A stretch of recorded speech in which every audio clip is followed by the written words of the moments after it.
Issue করার পরে নিয়োগ বাতিল হয়েছে, সেটা পাকিস্তান আমলেও হয়নি, সেটা স্বৈরাচারের সাথে করেনি, এটা বিগত ফ্যাসিস্ট সরকারও এই উদ্ধত্তপূর্ণ আচরণ করতে সাহস পায়নি, কিন্তু আমাদের সাথে এটা হয়েছে।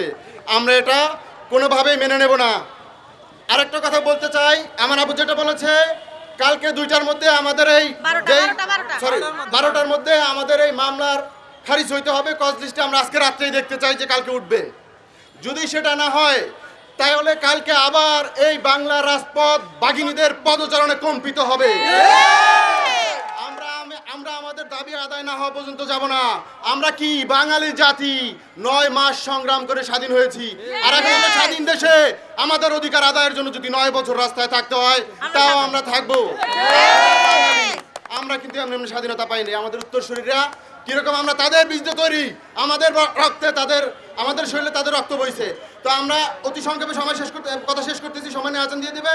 আমাদের আলটিমেটাম কালকে 2টার মধ্যে 12টার মধ্যে এটা সমাধান করতে হবে এবং রাত্রেই আমরা এটা কজ লিস্টে দেখতে চাই। আর যদি না হয় তাহলে আমরা কালকে থেকে কঠোর কর্মসূচিতে যাব। কারণ আমাদের পিঠ দেয়ালে ঠেকে গেছে। আলোচনা কি হয়েছে সেটা এর আগে ব্রিফিং করেছে, আপনারা ওটা থেকে দেখে নেবেন। আপনারা ইতিমধ্যেই অবগত হয়েছেন, আমরা 6 জন যখন ওখানে গিয়েছি, আমরা আমাদের সচিব স্যারের সাথে কথা বলছি, আমাদের উপদেষ্টা স্যারের সাথে কথা বলছি। বিধান রঞ্জন স্যার আমাদেরকে 14 তারিখে যেভাবে বলেছেন, তোমরা আমার পরিবার, তোমরা আমার সন্তান, তোমাদের 6531 জনের মধ্য থেকে একজনকেও বাদ দেওয়া হবে না, সকলকে নিয়েই এই নিয়োগ কার্যক্রম সম্পূর্ণ করা হবে। সেম ভাবে উনি আজকেও আমাদেরকে এইভাবে আশ্বস্ত করেছেন। কিন্তু কথা হলো